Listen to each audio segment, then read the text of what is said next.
എല്ലാവർക്കും ദേവി കൃപ റെസിപ്പിയിലേക്ക് സ്വാഗതം. ഇന്ന് ഞാൻ ഉണ്ടാക്കാൻ പോകുന്നത് കൊപ്പയ്ക്ക വെച്ചിട്ടുള്ള ഒരു അവിയലാണ്. പെട്ടെന്ന് നമുക്കൊരു 10 മിനിറ്റിനുള്ളിൽ ഉണ്ടാക്കാൻ പറ്റുന്ന ഒരു കറിയാണ് കൊപ്പയ്ക്ക അവിയൽ. അപ്പോൾ നമുക്ക് റെസിപ്പിയിലേക്ക് കിടക്കാം. എല്ലാവർക്കും നന്ദി, നമസ്കാരം.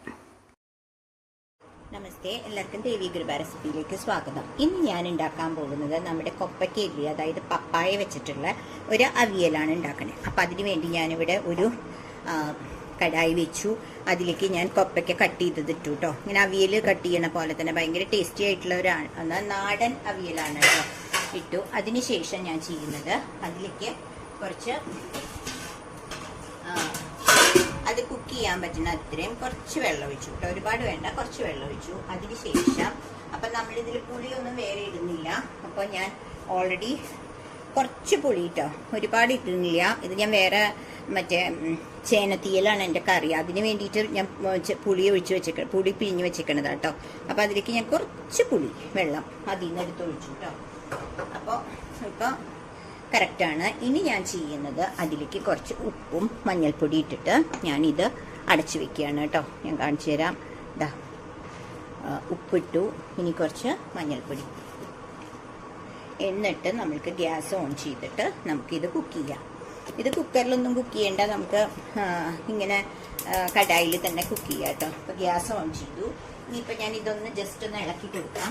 എന്നിട്ട് ഞാനൊരു ഇത് വെച്ചിട്ടൊന്ന് ഇളക്കി, കണ്ടില്ലേ, ഒന്ന് ഇളക്കി കൊടുക്കാം. പിന്നെ ഞാൻ ഒരു കാര്യം കൂടി ചെയ്യാം. കുറച്ച് നമ്മൾ ഓൾറെഡി പച്ചമുളക് ഇട്ടാണല്ലോ അവിയൽ ഉണ്ടാക്കുക. അപ്പോൾ ഒരു അതിൻ്റെ ഇടയിൽ വീഡിയോ ഓഫായി പോയി. അപ്പോൾ കുറച്ച് മുളക് പൊടിയും കൂടി ഇടുന്നുണ്ട് കേട്ടോ. ആ മുളകും കൂടി ഒന്ന് പിടിച്ചോട്ടെ. അതിന് ഒരു പിഞ്ച് ഇട്ടിട്ടുള്ളൂ, ഒരു സ്പൂണൊന്നും ഇട്ടിട്ടില്ല കേട്ടോ. ഒരു 1/4 സ്പൂണ് മുളക് പൊടിയും കൂടി ഇട്ടിട്ടുണ്ട്. എന്നിട്ട് ഇത് ഞാൻ കുക്ക് ചെയ്തെടുക്കുകയാണ് കേട്ടോ. അപ്പോൾ ഇത് നന്നായിട്ടൊന്ന് ഇളക്കി കൊടുത്തു. എന്നിട്ട് ഇതൊരു ലിഡ് വെച്ച് അടച്ചിട്ട് നമുക്ക് കുക്ക് ചെയ്യാം. ഓക്കെ, അപ്പോൾ അതുവരെ നമുക്കൊന്ന് വെയിറ്റ് ചെയ്യാം. അപ്പോൾ അതവിടെ കുക്ക് ചെയ്യണതിൻ്റെ ഇടയിൽ ഞാൻ ഇവിടെ അവിയലിനുള്ള അരപ്പ്, അതായത് തേങ്ങ, ഒരു 1.5 കപ്പോളം തേങ്ങ എടുത്തിട്ടുണ്ട്. പിന്നെ ഞാൻ എന്താ പറയുക, പച്ചമുളക്, ചെറിയ ഉള്ളി, ജീരകം, ഇത് ഞാൻ അവിയലിൻ്റെ അരപ്പില്ലേ, അതായത് ഒന്ന് ക്രഷ് ചെയ്തിട്ട് അരക്കലില്ലേ, ആ അരപ്പ് അരച്ച് വെക്കണം. അപ്പം അത് ചെയ്യാൻ പോവാണ്. അപ്പം ഞാൻ ജസ്റ്റ് നിങ്ങളിന്ന് കാണിച്ചതാണ്.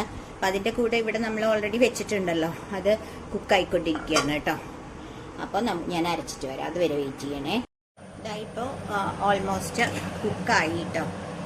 കാരണം നമ്മൾ എങ്ങനെയാണ് നോക്കാന്ന് വെച്ചാൽ, ഇത് ജസ്റ്റ് ഇങ്ങനെ പ്രസ് ചെയ്ത് നോക്കുമ്പോൾ അത് കട്ടായി പോയാൽ അത് കുക്കായി എന്നാണ്. അങ്ങനെയാണ് നമ്മൾ ഈ എന്താ പറയുക, ഈ ചട്ടിയിലൊക്കെ വെക്കുമ്പോൾ കുക്കായോ എന്നറിയാൻ. മറ്റേതാണെങ്കിൽ നമ്മൾ കുക്കറിലാണെങ്കിൽ ഒരു വിസിലടിപ്പിച്ചാൽ മതി കേട്ടോ. അപ്പോൾ കുറച്ചുകൂടി വെള്ളമുണ്ട്. ഞാൻ അത് കഴിഞ്ഞ് ഇത്തിരി കൂടി വെള്ളം ഒഴിച്ചു കേട്ടോ. കാരണം എനിക്ക് വെള്ളം തികയില്ലേന്നൊരു പേടി. അതുകൊണ്ട് ഞാൻ കുറച്ചുകൂടി വെള്ളം ഒഴിച്ചിരുന്നു. അത് അപ്പം ഞാൻ നിങ്ങളെ കാണിച്ചല്ലോ, ഞാൻ നേരത്തെ തേങ്ങ ക്രഷ് ചെയ്തെടുത്തത്. ഇതാ ആ തേങ്ങയും ജീരകവും പച്ചമുളകും ചെറിയ ഉള്ളിയും കൂടി ക്രഷ് ചെയ്ത് വെച്ചിട്ടുണ്ട്. അപ്പോഴും ഞാൻ കുറച്ച് ഒരു സ്പൂണ് മറ്റേ പുളിവെള്ളം ഇതിലൊഴിച്ചിരുന്നു കേട്ടോ. ഒരു വെള്ളം നനവിന് വേണ്ടിയിട്ട് കേട്ടോ. അതും കൂടി ചെയ്തിട്ടുണ്ടായിരുന്നു. അത് ഞാൻ നിങ്ങളെ കാണിക്കാൻ പറ്റിയില്ല, അതുകൊണ്ടാണ് ഞാൻ പറയുന്നത് കേട്ടോ. ഇപ്പം ഇത് ഓൾമോസ്റ്റ് ആയി. ഇനി നമുക്ക് ഇത് നല്ല എന്താ പറയുക, ഈ തേങ്ങ ഞാൻ നല്ലവണ്ണം വെള്ളം ഒരു സ്പൂണല്ലേ ഒഴിച്ചിട്ടുള്ളൂ, നല്ല ഇതൊന്ന് ക്രഷ് ചെയ്തെടുത്ത കാരണം നമുക്കിത് ചേർക്കാം. അപ്പോൾ എന്നിട്ട് ഇതൊന്ന് വറ്റിച്ചെടുത്താൽ മതി. കണ്ടില്ലേ, ഞാനിത് ചേർക്കുകയാണ് കേട്ടോ. അങ്ങനെ വല്ലാണ്ട് അരഞ്ഞു പോവണ്ട, ഇങ്ങനെ ക്രഷായിട്ട് ഒന്ന് തേങ്ങ എടുത്താൽ മതി. അപ്പോൾ ഓൾറെഡി ഞാൻ പറഞ്ഞല്ലോ, ഞാൻ പുളിവെള്ളം ഒഴിച്ച് ഒരു സ്പൂണ് പുളിവെള്ളം കേട്ടോ, കറക്റ്റ് ഒരു സ്പൂണ് പുളിവെള്ളം ഒഴിച്ചിട്ടാണ് ഞാൻ ക്രഷ് ചെയ്തിട്ട് ഒരു സ്പൂണ് ഒഴിച്ചിട്ട് ഒന്നും കൂടി ഒന്ന് മിക്സി ഒന്ന് കറക്കി എടുത്തു. ഓക്കെ, അപ്പോൾ കൈ ഒന്ന് കഴുകിയിട്ടാണേ. ഇപ്പം കണ്ടില്ലേ നിങ്ങൾ, ഇത് നമുക്കിതൊന്ന് മിക്സ് ചെയ്ത് കൊടുക്കാം. കഴിഞ്ഞു, അവിയലിൻ്റെ പണി കഴിഞ്ഞു. അത്രയും പെട്ടെന്ന് ഉണ്ടാക്കാനും നമ്മൾ വിചാരിക്കാം, അയ്യേ ഇതെന്തത്, ഇതിങ്ങനെ കാരണം ഒരു അവിയലിൻ്റെ ഇതിന് എല്ലാ വെജിറ്റബിൾസും ഇടണ്ടായിരുന്നു. പക്ഷെ അല്ല, നമ്മുടെ നാടൻ അവിയലാണിത് കേട്ടോ. അതായത് കൊപ്പയ്ക്ക അവിയൽ. ഞങ്ങൾ തൃശ്ശൂർക്കാർ കൊപ്പയ്ക്ക എന്നാ പറയുക, പപ്പായ, അങ്ങനെ ഓരോ നാട്ടിലും ഓരോ പേരാണ്. ഞങ്ങൾ തൃശ്ശൂരായതുകൊണ്ടാണ് ഞാൻ കൊപ്പയ്ക്ക അവിയൽ എന്ന് പറയുന്നത് കേട്ടോ. അപ്പോൾ കണ്ടില്ലേ, ഇനി ഞാൻ നിങ്ങൾക്ക് ഒരു സീക്രട്ട് ഇൻഗ്രീഡിയൻറ്റ് കൂടി പറഞ്ഞുതരാം. ഇപ്പം ആ വെള്ളം കറക്റ്റായി കേട്ടോ. അത് ഞാൻ നിങ്ങളെ കാണിച്ചു തരാം. ഞാനിപ്പോൾ കുറച്ചൊന്ന് നല്ലവണ്ണം സിമ്മിൽ വെച്ചിട്ടുണ്ട് കേട്ടോ. കണ്ടില്ലേ, ഇനി ഞാൻ ഒരു സീക്രട്ട് ഇൻഗ്രീഡിയൻറ്റ് കൂടി കാണിച്ചു തരാം. ഞാനൊരു 2 ചുമന്ന മുളക് ഞാൻ മിക്സിയിൽ ഒന്ന് ക്രഷ് ചെയ്ത് വെച്ചിട്ടുണ്ട്, അപ്പം തന്നെ ഫ്രഷ് ആയിട്ട്. ഇത് ഒരു സീക്രട്ട് ഇൻഗ്രീഡിയൻ്റ് ആണ്. അത് ഞാൻ ഇതിലേക്കൊന്ന് തട്ടുകയാണ് കേട്ടോ, ഇടുകയാണ്. എന്നിട്ട് ഇതും കൂടി ഒന്ന് മിക്സ് ചെയ്ത് കൊടുത്താൽ ഇതിൻ്റെ ടേസ്റ്റ് ഇരട്ടിയാവും. അത്ര ടേസ്റ്റി ആയിട്ടുള്ളൊരു സംഭവമാണ് കേട്ടോ ഇത്. നിങ്ങളൊന്ന് ട്രൈ ചെയ്ത് നോക്കൂ. കൊപ്പയ്ക്ക അവിയൽ.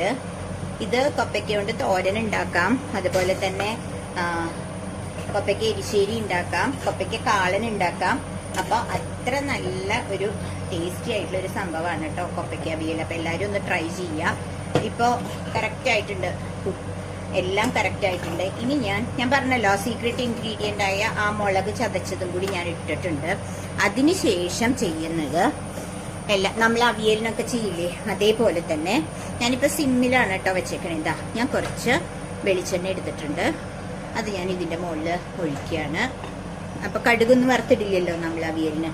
അതിനുശേഷം ഞാൻ, നിങ്ങൾക്കറിയാം ഇപ്പം ചെയ്യാൻ പോണതൊക്കെ നിങ്ങൾക്കറിയാം, കുറച്ച് കരിവേപ്പില എടുത്തിട്ട് അതിൽ ഇടുകയാണ് കേട്ടോ. കണ്ടില്ലേ,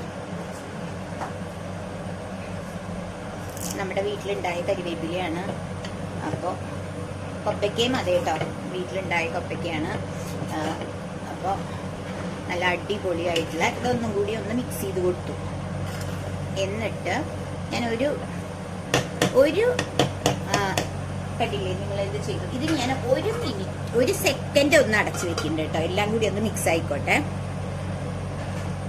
കണ്ടില്ലേ, എന്നിട്ട് ഞാൻ എന്താ 1 സെക്കൻഡ് കഴിഞ്ഞു തുറന്നു. നല്ല അടിപൊളിയായിട്ടുള്ള അവിയൽ നമ്മുടെ റെഡി ആയിട്ടുണ്ട്. അപ്പോൾ എല്ലാവരും എൻ്റെ ഈ റെസിപ്പി ഒന്ന് ട്രൈ ചെയ്ത് നോക്കുക കേട്ടോ. എന്നിട്ട് നിങ്ങൾക്ക് ഇഷ്ടപ്പെട്ടെങ്കിൽ ഷെയർ ചെയ്ത് ലൈക്ക് ചെയ്ത് എല്ലാവരും സബ്സ്ക്രൈബ് ചെയ്യണേ. അപ്പോൾ അടുത്തൊരു റെസിപ്പിയായി വരുന്നവരെ എല്ലാവർക്കും ബായ്.